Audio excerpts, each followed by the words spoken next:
Welcome, brave soul, I am the forgotten storyteller. Before we begin, tap that like button if you dare, and drop a comment below telling me where in the world you're listening from. And if you make it to the end of this video, I hope to see you in the next story. I hope you're ready, because I am. Let's begin. Have you ever woken to the sound of a zipper slowly sliding open, when you know without a doubt that no one should be there? That cold scrape of teeth on metal, pulling apart the only thin barrier between you and what waits outside. Tonight, that sound is all that matters. Tonight, that sound is survival. Our story today begins in the summer of 2025 at a place called Pine Hollow Campground. Nestled deep in the whitewood forest of the Pacific Northwest, it's a lush, green escape where families roast marshmallows, hikers test their endurance, and city souls breathe in the pine-rich air hoping to shed their concrete skins. On the surface, it's a paradise. But those who've stayed long enough whisper another truth, that beneath the swaying canopy, the forest is never truly silent. That sometimes, something listens back. The first we meet is Ben Carter, a lone traveler, his camera perched on a tripod inside his tent. His vlog is grainy, the edges washed in the glow of a dim lantern. Alright guys, night one at Pine Hollow. Place is packed, smells like wood smoke and pine needles. People said this campground had stories, but you know me, I don't buy into campfire tales. Just me, a cheap tent, and Ben freezes. His eyes shift toward the zipper at his side. A faint rustle carries through the nylon, soft as cotton balls, deliberate as footsteps. His shaky laugh masks unease. Guess I've got neighbors already? But the sound doesn't move away. It stays, just lingering. Then, almost tenderly, the zipper begins to slip downward. Very slow, and ever so careful but precise. The lantern flickers. Darkness pours in. His voice drops to a whisper. Hello? Is someone there? The camera jerks, swallowed in black. All that remains on the audio track is a voice, faint and close enough to feel against your skin. You're not alone. By dawn, his tent is found unzipped, inside pristine. No struggle, no blood. Just one muddy handprint pressed against the flap, on the inside. 3 days later, Maya Reyes arrives with her friends. Maya is 24, sharp-eyed and skeptical, always holding her phone like a shield, recording every detail for her podcast on urban legends. She believes in questions, not answers. Beside her is Jake Tran, her boyfriend, outdoorsy and cheerful, shouldering the camera equipment he insists will make their trip look cinematic. He thrives in the woods, but he keeps a watchful eye on Maya, as though her curiosity itself is a risk. Trailing them is Lena Patel, Maya's best friend since childhood. Lena hates tents. She hates sleeping bags. She hates the memory of a childhood camping trip where her cousin vanished in the woods for 3 hours before being found, mute and shivering with no memory of what happened. She doesn't laugh much here, but she came for Maya. And finally, there's Derek Boone, Jake's old college buddy, smug and skeptical, beer always in hand. He smirks at the warnings, thrives on dismissing fear. To him, the legend of the Pine Hollow Stalker is clickbait for bored locals. The campground is lively when they arrive. Families unloading coolers, the smell of burgers and wood smoke drifting through the trees. Yet an undercurrent runs beneath the laughter. Glances are exchanged too quickly. Conversations lower when strangers pass. At check-in, a weary ranger hands them their permit with tired eyes. Stay alert after dark, he warns. Strange things happen when folks get careless. At the camp store, an elderly woman stocking shelves leans close to Lena. Her voice is barely above a whisper. He doesn't take everyone, only those who listen. That night, the group gathers around their fire. Other campers drift close, eager to share stories. The flames cast long, twitching shadows as voices recount the tales. A couple in 2018 vanished. Their tent left with the zipper sliced open from the inside. A ranger in 2021, never found. His radio squawked faint singing before going silent. Every victim, without exception, reported whispers in the night. Breathing that wasn't their own. No bodies. No evidence. No arrests. Derek laughs it off, raising his beer. Classic ghost story nonsense. People go missing in the woods all the time. Could be attacks from bears or hypothermia. It could even be a case of bad luck, they came off the trail and got lost. But Maya records every word. Later, scrolling through forums on her phone, she finds dozens of missing persons linked to Pine Hollow across the last decade. Patterns emerge. All in summer. All in small groups. All at night. Jake shakes his head. Babe, don't let this ruin our trip. But Maya isn't convinced. And the forest, as if aware of her doubt, waits. Lena wakes first. 2:17 a.m. The forest is a hollow drum, silence save for her pulse in her ears. She hears it, the zipper. A metallic scrape, inch by inch, pulling downward. Her breath catches. She sees it, the zipper twitching, sliding on its own. "Stop!" she screams, voice breaking. The others tumble from their tents, flashlights slicing through the dark. But when they look, her tent is sealed tight. No one inside but Lena, trembling. Then they see the ground outside. Bare footprints in the damp earth, narrow and long, leading away from the tent. No tread. No toes. Just the shape of feet that fade into nothingness at the tree line. By morning, Jake has motion cameras set around camp. Solar-charged batteries, infrared, audio recorders, the works. If something's out there, he'll catch it. But when the sun rises, every device is dead. Batteries drain to zero. One recorder plays back 3 seconds of distortion. Buried in the static, a whisper crawls through. "You're already here." Derek scoffs. "Must be a tech glitch. Electromagnetic whatever." He shoulders his pack and heads for a solo hike, muttering about proving there's nothing out here but squirrels. He doesn't return. Hours later, they find his backpack near a creek. His boots stand upright on the bank, laces still tied as though he stepped clean out of them. No footprints lead away. The group fractures. Lena wants to leave now. Maya insists they stay. She's close to uncovering something bigger than a ghost story. Jake tries to hold them together, but his gaze lingers on Maya too long. Her obsession feels less like research and more like a summons. And then they find the trees. Carvings deep in the bark, spirals and eyes etched in rough hands. Some dated decades back. Sheriff Ellen Moss, weary in her 50s, meets them with reluctance. She admits, every missing person had one thing in common. They all reported dreams of voices. Descriptions of places they'd never seen. A retired ranger, trembling with age, tells Maya one last thing before he retreats into silence. The forest has thin spots. Places where it doesn't end. Where something waits on the other side. That night, the rain comes hard. Their fire dies. The storm drowns the campground in black. They huddle in Jake and Maya's larger tent, breath shallow, nerves frayed. At 3 a.m., the zipper starts moving. This time it doesn't stop. The fabric caves inward as something presses against it, tall and gaunt, shifting in ways a body shouldn't. A silhouette of stretched limbs, a hollow face where features should be. The sound of breathing fills the tent. But everyone is inside. Everyone is accounted for. And yet, someone is breathing with them. The storm howls outside, water dripping through seams in the nylon. The lantern flickers. The silhouette lingers, pressed against the tent wall, shifting, twitching, as though deciding which way to move. No one breathes. No one speaks. And then, as suddenly as it came, it collapses. The fabric flattens and silence returns. Jake bursts from the tent with a flashlight. Rain pelts down, beam cutting the night. Nothing. No tracks. Just the faint scent of metal in the air, sharp as blood. Maya sits frozen, whispering to herself. It was inside. Whatever it is, it was inside. Lena begins to cry quietly, rocking, muttering, "I don't want to be here, I don't want to be here." But Maya won't stop. Her fingers trace the symbols carved into bark they collected earlier. She overlays photos, cross-checks dates, connects them to disappearances. And then she sees it. Coordinates. Buried in the symbols, marked like a code, are numbers. A location. Deep in the forest where no trails lead. Jake protests. "We're not going deeper. We're leaving at first light." But Maya insists. Answers are out there. Whatever's happening, someone knew. Someone marked it. If we don't go, this keeps happening. Even Lena, trembling, knows she's right. Because Derek is gone. And he isn't coming back. At dawn, the three of them set out. Mud grips their boots, rain still trickling. The forest thickens, darker the further they go. Birds stop singing. The trees close in. After hours of silence and wet branches clawing at their faces, they see it, a sagging wooden structure choked in ivy. An abandoned ranger outpost, its roof collapsed in places, windows broken like watching eyes. Inside, the air smells of mold and rot. Rusted filing cabinets lie overturned. Journals scattered across the floor.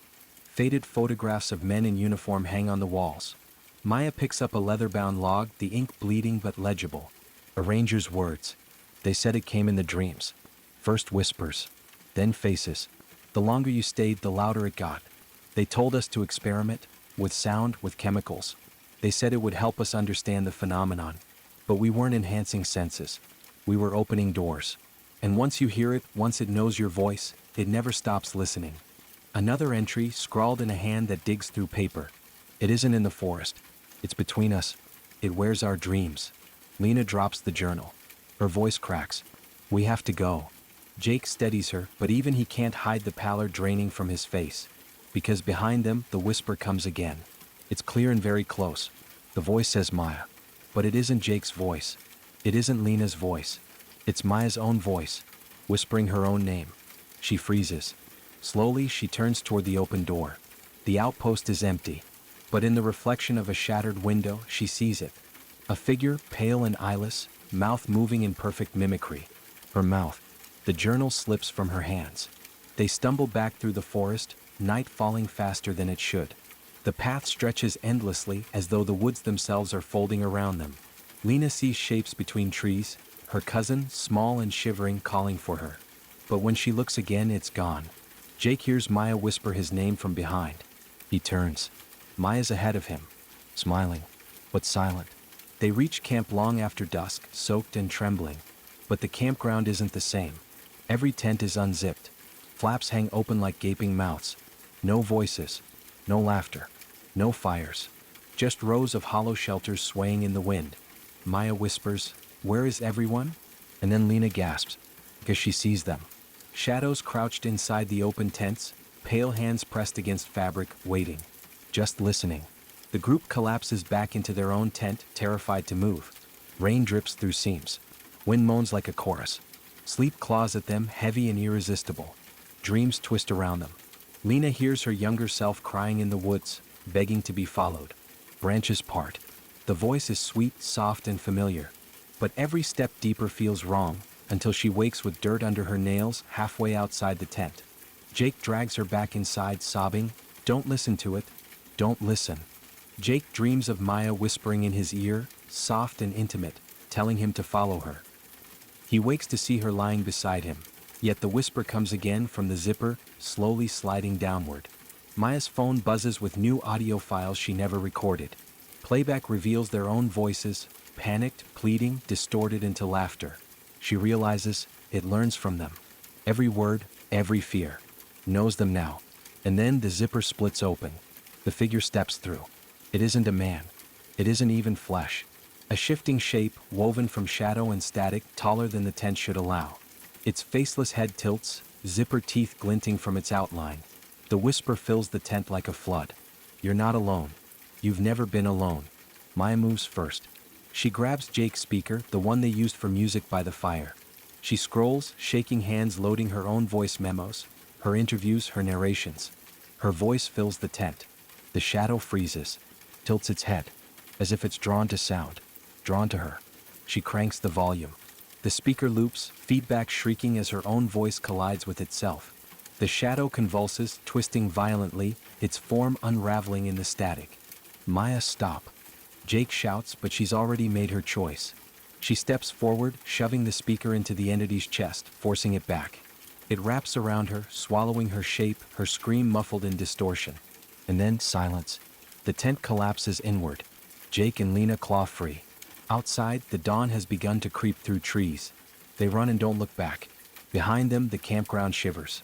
Every tent unzipped. Whispers carried on the wind. 3 months later. News reports, Pine Hollow remains open. Attendance is higher than ever.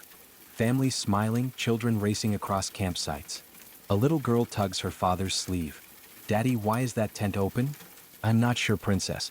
The man walks to the tent and looks inside. He sees a phone. He picks it up.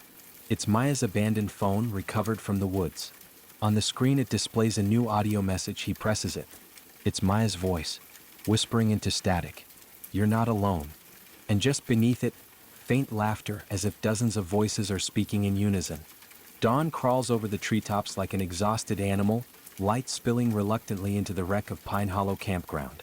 Jake and Lena stumble down the muddy path, their breaths ragged, throats raw from screaming. Their bodies ache, but they do not stop. They can't. Behind them, the forest breathes. Every tent, every campsite they pass, unzipped. Flaps wide open. Each one empty and silent, just waiting. The wind carries a chorus of whispers, faint and indistinguishable, like 100 voices murmuring just out of reach. Lena clutches Jake's arm, nails digging in. Don't listen. Don't listen. But the voices grow clearer. They are calling Lena, then Maya and Jake. Each syllable slithers into their skulls, curling around memories only they should know. Jake hears his mother's lullaby, sung low and broken. Lena hears her cousin's voice, trembling in the dark. The forest doesn't just want them, it knows them. By some miracle, they reach the ranger station at the campground's entrance. The world beyond seems almost ordinary. Families unload their cars. Children laugh. The smell of sunscreen and charcoal drifts on the air. Jake and Lena stumble into the office, mud-streaked and wild-eyed. Sheriff Ellen Moss is already there, sipping cold coffee, her tired eyes snapping up when she sees them. What the hell happened to you two? Jake can't form words. Lena sobs, clutching the counter. Sheriff Moss studies them, her jaw tight. She's seen this before. Survivors who didn't feel like survivors at all. But when she presses, they break. Words pour out. Shadows, zippers, whispers, Derek's empty boots, Maya's sacrifice. Their voices tumble over each other until silence falls heavy. Sheriff Moss doesn't write anything down. She doesn't radio for backup. She just looks at them with that hollow, knowing stare. Finally, she says, "It never leaves you." Jake stares. "What do you mean?" The sheriff sets her mug down, voice low. "You think you left it in the woods, but it followed you. It always follows." Lena shakes her head violently. "No, we got away. We." Her voice falters. Because from somewhere in the office, soft, low, unmistakable, comes the sound of a zipper sliding open. The weeks that follow are fractured. Jake and Lena return home, but sleep abandons them. At night, they hear it, the scrape of metal teeth parting in the dark. The faintest breath on the back of their necks. Jake sets cameras in their apartment. Every morning, the batteries are dead. One recorder plays back his own voice whispering to him, "You're not alone."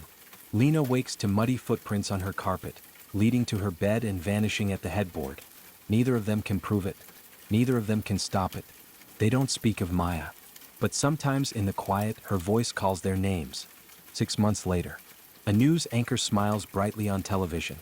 Attendance at Pine Hollow Campground has reached record highs this summer, despite long-standing rumors and internet myths about so-called disappearances. Officials assure visitors that Pine Hollow remains one of the safest camping destinations in the Pacific Northwest. The broadcast cuts to families laughing around fires, roasting marshmallows. Children splash in the creek. Teenagers hike through trails. In the background of one shot, a tent stands apart. Its zipper halfway undone. The camera lingers on it for half a second too long before cutting away. Back at Pine Hollow, dusk settles. The campground is alive with voices, but beneath them, the whispers stir. They thread between conversations, hidden in laughter, woven into the rustling of leaves. A little girl tugs her father's hand, pointing to an empty tent. "Daddy, why is that tent open?" The father glances, shrugs. "Probably forgot to zip it." But the flap stirs. Breath fogs faintly from within. No one notices. Not yet. Weeks later, a hiker stumbles upon a phone half buried in pine needles near the abandoned outpost. The casing is cracked, the screen spider-webbed, but it powers on. Inside, there are dozens of files. Videos, audio clips, journal notes. All belonging to Maya Reyes. The last video is corrupted, the thumbnail frozen on her pale face, eyes wide, smiling faintly at the camera as though she's about to share a secret. The final audio file plays on loop. Her voice whispering, "You're not alone." But underneath, layered deep in static, are other voices. Hundreds. Men, women, children. Some crying, some laughing. All whispering in unison. And if you listen closely enough, too closely, you'll swear one of those voices is your own. The forest doesn't hunt like a predator. It waits like a disease. It's patient. It doesn't kill. It takes, but it listens all the time before it strikes. And once it knows your voice, it never forgets. Pine Hollow isn't haunted. Pine Hollow is hungry. And one day when you close your eyes to sleep, when you hear that first scrape of metal teeth sliding apart, you'll know. You're not alone. You never were. Thank you for sticking around until the end of this story. It means so much. Please don't forget to leave a like. And if you want to hear more stories like this one, please consider subscribing and hitting the bell. That way you will always know when we upload new stories. Again, thank you. Ready for spine-chilling tales that will haunt your thoughts? Subscribe to Forgotten Storyteller for eerie narrations, unsettling mysteries, and haunting stories you won't forget. Hit the bell icon so you never miss a story. because some stories refuse to stay buried. Join us, if you dare.